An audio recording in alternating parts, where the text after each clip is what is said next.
It's Cougar Sports Saturday. That's caught! Touchdown! Stayed inside the boundary and gets in for 6. Cougar Sports Saturday, a presentation of KSL Sports. Ritchie right to the rim, driving score! He would not be denied! BYU Sports Talk by Cougar fans for Cougar fans. Sponsored by Any Hour Services, Electrical, Plumbing, Heating, and Air. Your hosts are Mitch Harper and Kyle Ireland. On Utah's legacy home of the Cougars, KSL News Radio, 102.7 FM and 1160 AM. Hour number 2 is off and running here on Cougar Sports Saturday, a game day edition, BYU and Arizona, and we are coming to you live from Tucson, Arizona. Still, Mitch Harper, Kyle Ireland with you. Kyle, we're looking outside here, and still a lot of blue skies. There was some cloud buildup earlier. We haven't seen any rain yet. We're bracing for potential rain that's been in the forecast, but so far looking pretty good with the weather as of right now. Again, KSL News Time, 1:07 p.m. BYU and Arizona meeting in the same spot that they met in last year in the schedule, on the Big 12 schedule. It was in Provo last season. We were just talking during the commercial break.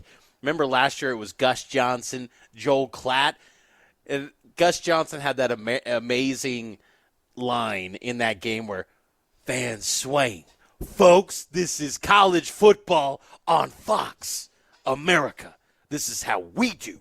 I love that. Like I've said that line probably a million times since he uttered that line a year ago in this same spot on the schedule.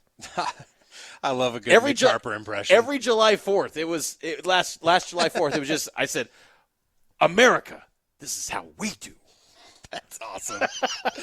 Oh, man. Isn't it crazy, though, that, you think back to a year ago right now, BYU looking to improve to 6-0 for the second consecutive season.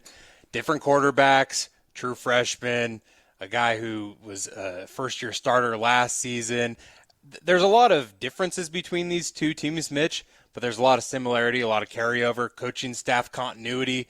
It's impressive to see what Kalani Sitake has been able to build at BYU going into year 3 in the Big 12, because you think about 2 years ago with that first season in the Big 12, you wouldn't have thought that things would have played out the next 2 seasons the way they have. So, props to them and that coaching staff to really get these guys ready. And when you bring up the coaching staff, retaining this entire staff was such a key piece for BYU football. And earlier this week, I had the chance to catch up with BYU linebackers coach Justin Ena to discuss his linebacker unit that's been banged up this week.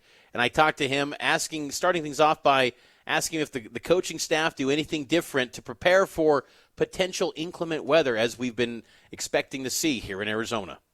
We're excited about that. Kelly Papinga brought that up in our special teams meeting, that there's a chance of having 9 inches of rain in a day. So we'll be excited to play in about 3 or 4 inches in the stadium.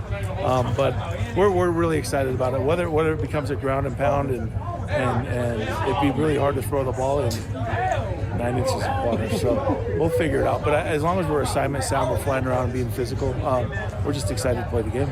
Yeah, I'm sure you guys want to just bring a monsoon of energy on the defensive side in this matchup. Your thoughts on the challenges that Arizona poses? You guys faced these guys last year in the same spot on the schedule. Yeah. 1 year later, what's kind of changed with Arizona's offense with Danny as the OC? Yeah, Noah Fafita, it all starts with him. I think he does a really good job of getting the ball out. Again, not being the tallest guy in the world, he sees the field very, very well. I think he's got some viable receivers that can get open, and really good wide receivers that fly around and do some great things. Running backs are really, really well. They run the ball well. These guys are excited over here. I love it. They're barking like dogs. There's your monsoonal action right here. These guys are crazy. But their run game has really picked up, and I thought they've done a really good thing. They run split zone very, very well. Guys aren't fitting it well, and it's popping. Number 21 is a very athletic running back, and they've got all the tools to be great. And again, that's why they're 4-1 right now. How would you assess what your linebacker unit? There's a lot of new faces, not just say new faces, but guys that have stepped into the West Virginia game. Ace Kafusi, Miles Hall, Micah Kafusi, Max Halford. How do you think they performed? And if called upon this week, what's your confidence in them? Yeah, I'm completely confident in them. I think we have a good 2 to 3 deep set of linebackers. The kids are hungry. They play multiple positions, whether they're the Sandmack or Rover. They fly around. They communicate really, really well. They've done a good job of just being locked in their assignments, making sure the run fits are well, and then dropping in zone and making sure that they're closing the zones for the quarterbacks, and then they're not bad man coverage guys as well. So we hope to see Glasgow and Jack there as soon as possible, but we have a good slew of guys that are ready to go make plays. Just to follow up on Glasgow and Jack, have they been able to practice at all? They have, and they've done a really good job. They're just working through a few kinks, and I'm excited for them just to keep on getting better. They're biting the chomp to make sure, to get out there and do some amazing things. They don't want to be in the training room, and they're out here and they're moving around, and they want to make sure they get the looks because they're excited to play this weekend. Kalani noted, you guys have the depth and it's there for a reason, and this position's been built up with some strong depth. So it's difficult to maybe have to go into that depth, but like I said, you feel pretty confident these guys. I do. These kids, these players, they're tough kids. They handle adversity very, very well, and they learn to rally for each other.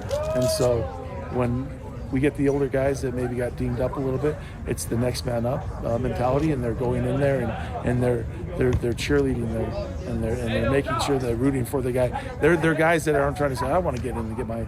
They'll get there when they're supposed to get theirs, but they're doing a good job of just making sure that their coaches on the sideline, and when a guy gets off the field, I'm telling you, the backup saying, hey, you should have done this, you should have done that, even before we get on the headset, because they're seeing it.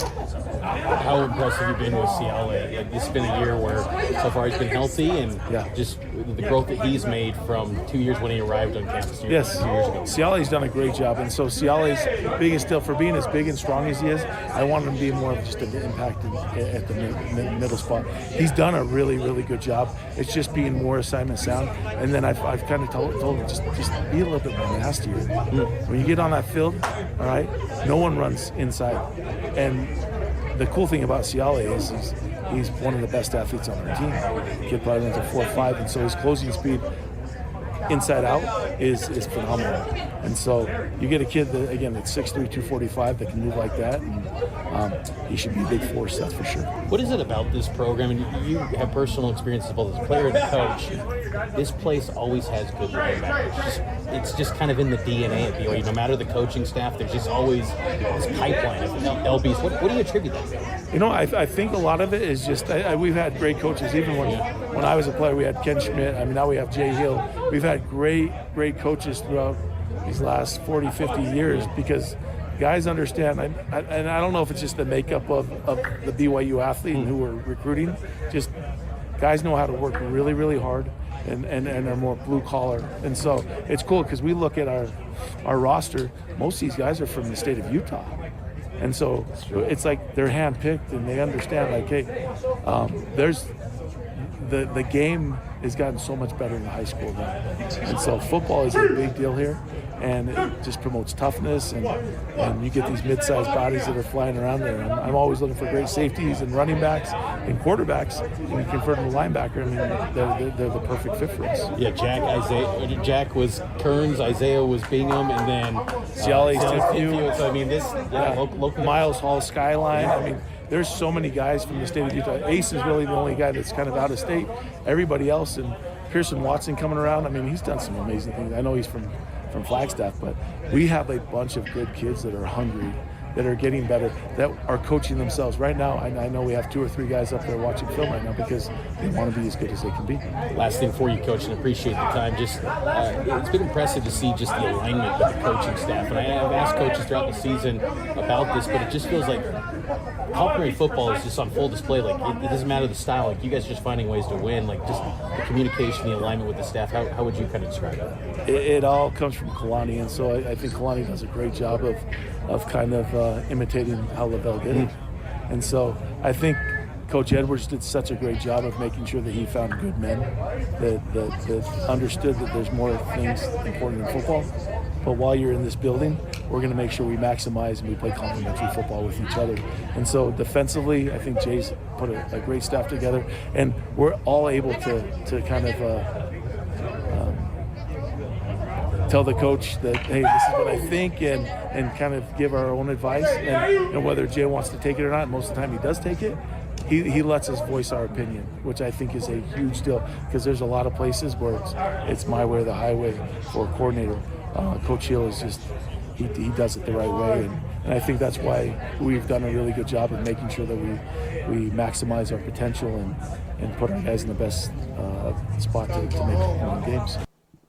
That's BYU linebackers coach Justin Ena here on game day for BYU versus Arizona. Who's in, who's out in that linebacker unit? We'll hit on that next in a player availability report update. We got the latest report, so we'll read that off to you next here on Cougar Sports Saturday.